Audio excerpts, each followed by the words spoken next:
Hello friends, good afternoon. चलिए, computer का जो टेस्ट सीरीज चल रहा है उसको आगे बढ़ाते हैं। इसके पहले हम कंप्यूटर के जो कंपोनेंट्स होते हैं उसका introduction, windows operating system, computer software, DOS command line interface, word processing software, इतना हम हल कर चुके हैं। आप प्लेलिस्ट में जाकर देख लीजिएगा। आज हम स्प्रेडशीट एप्लीकेशन के बारे में हल करेंगे। तो अभी तक पिछला वीडियो नहीं देखे होंगे तो आप लोग चैनल में जाकर देख लीजिएगा। इसका प्रश्न पत्र आपको टेलीग्राम चैनल या व्हाट्सएप ग्रुप में जुड़े होंगे तो वहाँ से आप प्राप्त कर लीजिएगा और आंसर लिख लीजिएगा। ठीक है। जो प्रीलिम्स का टेस्ट सीरीज़ दे रहे हैं वो तो अच्छी बात है, और जो नहीं दे रहे हैं आप लोगों को देना चाहिए। 100 दिनों का शेड्यूल तैयार किया गया है। 100 दिनों में आपकी तैयारी बेहतरीन तरीके से हो सकती है।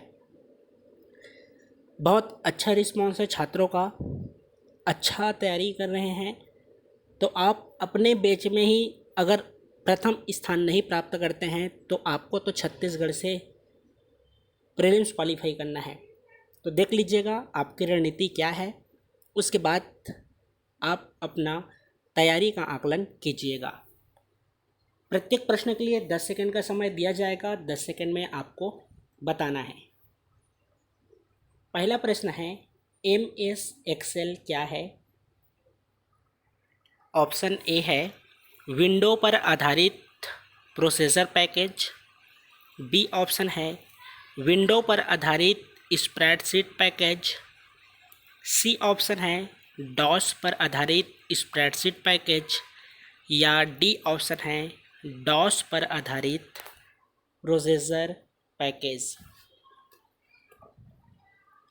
बताइए MS एक्सेल क्या है? 4 विकल्प आपके सामने दिए हुए हैं। इसका सही आंसर क्या होगा? ऑप्शन बी, विंडो पर आधारित स्प्रेडशीट पैकेज। ठीक है, ये रहा आपका पहले का दूसरा आंसर। दूसरा प्रश्न है, एक्सेल की वर्कशीट को क्या कहते हैं? ऑप्शन ए है मैनुअल स्प्रेडशीट। बी ऑप्शन है इलेक्ट्रॉनिक स्प्रेडशीट। सी ऑप्शन है मैकेनिकल वर्कशीट। और डी ऑप्शन है इनमें से कोई नहीं। बताइए एक्सेल की वर्कशीट को क्या कहते हैं? 4 विकल्प आपके सामने दिए हुए हैं। सही आंसर का चयन कीजिए।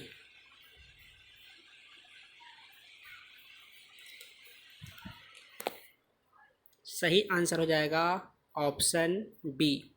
ठीक है, ये हो गया दूसरा प्रश्न। तीसरा प्रश्न देखिए, एक्सेल में जहाँ पॉइंटर उपस्थित है वह सेल क्या कहलाता है? ए ऑप्शन है एक्टिव सेल। बी ऑप्शन है करंट सेल। सी ऑप्शन है A1। डी ऑप्शन है होम। प्रश्न पुनः रिपीट कर देता हूँ। एक्सेल में जहाँ पॉइंटर उपस्थित है वह सेल क्या कहलाता है? क्या कहलाता है? Option A active cell. ठीक है, चलिए चौथा प्रश्न देखते हैं।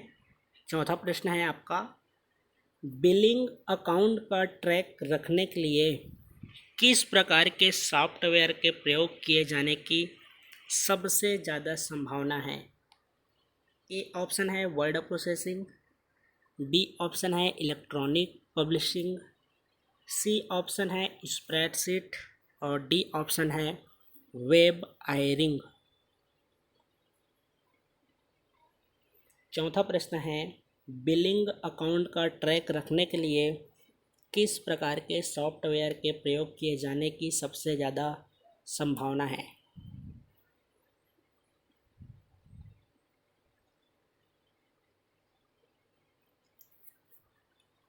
इसका आंसर हो जाएगा option C spread sheet.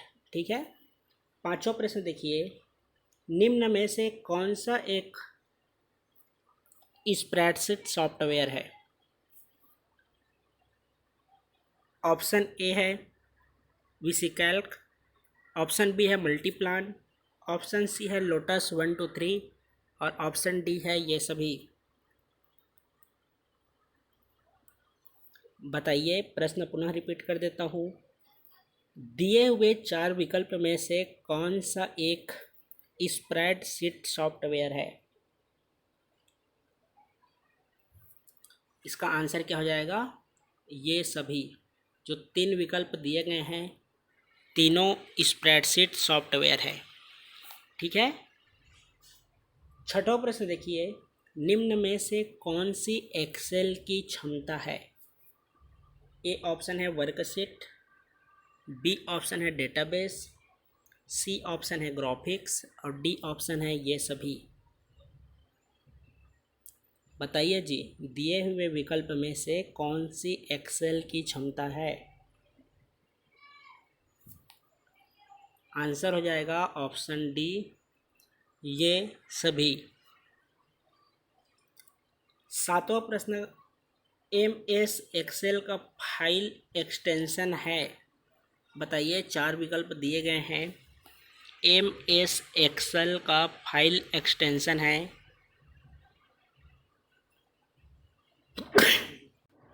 Sorry, बताइए एमएस एक्सेल का फाइल एक्सटेंशन क्या है? सही आंसर है ऑप्शन डी। ठीक है। चलिए, आठवां प्रश्न है आप सभी के लिए। किसी भी वर्कबुक में खुलते ही मूलतः कितनी वर्कशीट होती है? आठवां प्रश्न है, किसी भी वर्कबुक में खुलते ही मूलतः कितनी वर्कशीट होती है?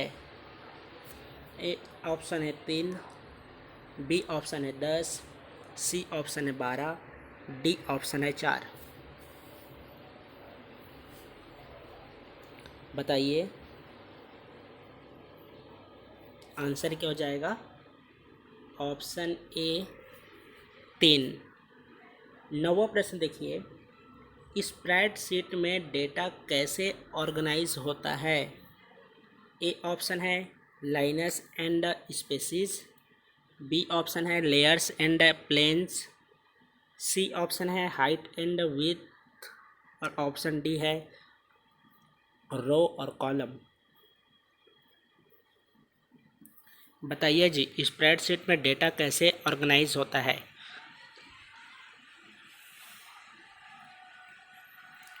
इसका सही आंसर हो जाएगा ऑप्शन डी, रो और कॉलम। ठीक है। चलिए, 10वां प्रश्न है आप सभी के लिए। एम एस वर्ड सॉफ्टवेयर की भांति स्प्रेडशीट में भी बेसिक क्या होते हैं? 4 विकल्प में से आपको बताना है। ए ऑप्शन है टूल्स, बी ऑप्शन है फीचर्स, सी ऑप्शन है टेबल और डी ऑप्शन है आदेश। बताइए, एम एस वर्ड सॉफ्टवेयर की भांति स्प्रेडशीट में भी बेसिक क्या होते हैं?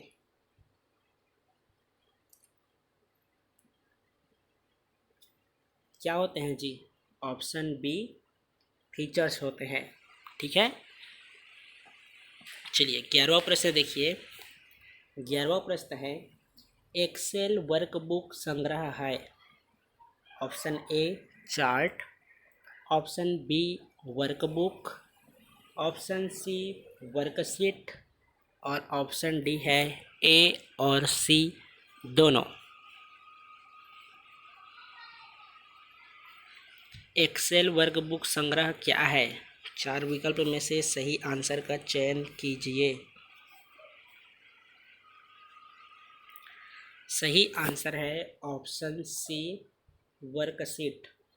याद रखिएगा, कभी भी कंप्यूटर में जो डी ऑप्शन दिया रहता है ये सभी, या जिस तरह से अभी दिया है ए और सी दोनों, उसका आंसर होने के बहुत ही कम चांस होते हैं। इसको पहले भी आप लोगों को बताया गया है। 12वां प्रश्न देखिए, एक्सेल की सबसे छोटी रेंज कौन सी है? ए ऑप्शन है सीट, बी ऑप्शन है बुक, सी ऑप्शन है पेज और डी ऑप्शन है सेल। बताइए, एक्सेल की सबसे छोटी रेंज कौन सी होती है?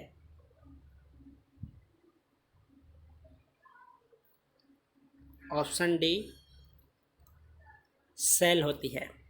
ठीक है, चलिए 13वां प्रश्न है, ध्यान से पढ़िएगा। एक्सेल में अधिकतम वर्कशीट होती है, कितनी वर्कशीट होती है? 56 या 112। तीसरा ऑप्शन है 255 और डी ऑप्शन है 254। बताइए एक्सेल में अधिकतम वर्कशीट कितनी होती है? ऑप्शन सी इसका सही आंसर है। एक्सेल में अधिकतम वर्कशीट की संख्या होती है 255। 14वां प्रश्न देखिए, डिफ़ॉल्ट वर्कबुक का लेबल एक्सेल वर्कशीट में क्या होता है? ए ऑप्शन है शीट 1, बी ऑप्शन है बुक 1, सी ऑप्शन है वर्कबुक, डी ऑप्शन है इनमें से कोई नहीं। डिफ़ॉल्ट वर्कबुक का लेबल एक्सेल वर्कशीट में क्या होता है? 4 विकल्प दिए गए हैं, सही आंसर का चयन कीजिए। क्या हो जाएगा सही answer? Option B book first. ठीक है,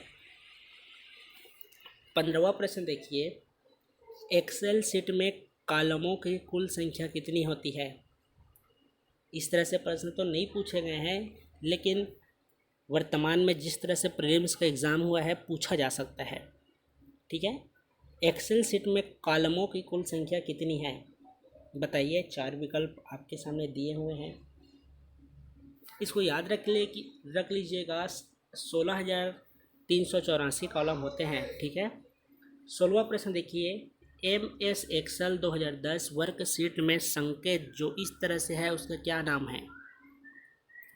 ऑप्शन ए है ऑटोसम, ऑप्शन बी है सम, ऑप्शन सी है एवरेज और डी ऑप्शन है एब्स।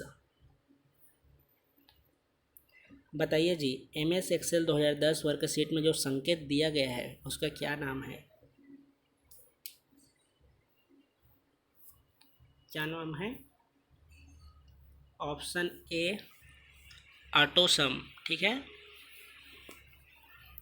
17वां प्रश्न देखिए, सेल को एग्जीक्यूट बनाने के लिए किस साइन को लगाते हैं? 4 विकल्प हैं, विकल्प देखिए, आंसर बताइए। सेल को एग्जीक्यूट बनाने के लिए किस साइन को लगाते हैं?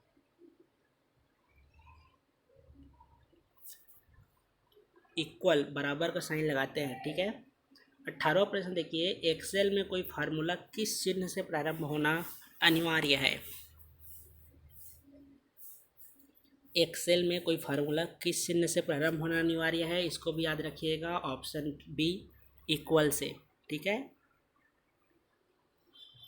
19वां प्रश्न देखिए, एक्सेल में एक्टिव सेल के कंटेंट्स को कौन डिस्प्ले करता है? एक्सेल में एक्टिव सेल के कंटेंट्स को कौन डिस्प्ले करता है?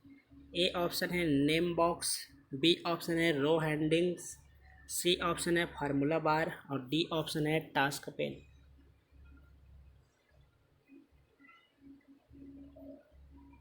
प्रश्न रिपीट कर देता हूँ, एक्सेल में एक्टिव सेल के कंटेंट्स को कौन डिस्प्ले करता है?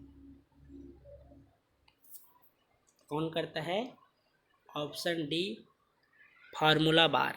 ठीक है, चलिए अंतिम 2 प्रश्न और हैं, उसके बाद आज की कक्षा को समाप्त करेंगे।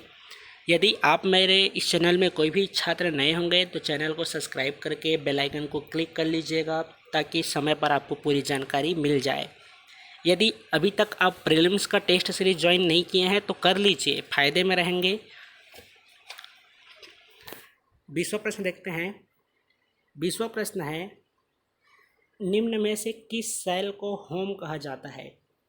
A1, B1, C1 या ऑप्शन डी इनमें से कोई नहीं। बताइए निम्न में से किस सेल को होम कहा जाता है? कौन सा हो जाएगा? Option A A1।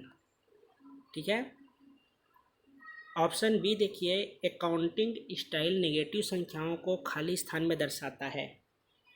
A option है चिन्ह में, ऑप्शन बी है बराबर के चिन्ह में, सी ऑप्शन है कोष्टक या डी ऑप्शन है इनमें से कोई नहीं? बताइए अकाउंटिंग स्टाइल नेगेटिव संख्या को किस में दर्शाता है? याद रखिएगा कोष्टक में दर्शाता है। ठीक है, ऑप्शन सी इसका करेक्ट आंसर है। इस तरह से यह कंप्यूटर टेस्ट सीरीज़ का 8वां या 9वां पार्ट है, तो आप सभी पार्ट देख लीजिएगा। आप सभी के लिए सुविधा के लिए अलग से डिस्क्रिप्शन बना दिया गया है, उसको आप देख लीजिएगा। प्लेलिस्ट आपको शो अप करेगा कंप्यूटर का। और बाकी जो टेस्ट सीरीज़ अभी कंप्यूटर का ला रहे थे, इसके स्थान पर अब सिर्फ प्रत्येक संडे को कोई भी जीएस का इसी तरह लाइव 50 प्रश्न हल करेंगे। ठीक है, तो आप सभी ज्वाइन कर लीजिएगा प्रीलिम्स टेस्ट सीरीज़, क्योंकि प्रीलिम्स और मेंस के दोनों टेस्ट सीरीज़ अवेलेबल है और चल रही है, इसलिए कक्षाएं आयोजित कर पाना अभी संभव नहीं है। ठीक है, तो आप टेस्ट सीरीज ज्वाइन कर लीजिए और अपनी पढ़ाई को अच्छे से कीजिए। तो चलिए फिर मिलते हैं संडे को। कोई भी जीएस का आपको एक दिन पहले बता दिया जाएगा, आप उसकी तैयारी करके आइएगा। धन्यवाद।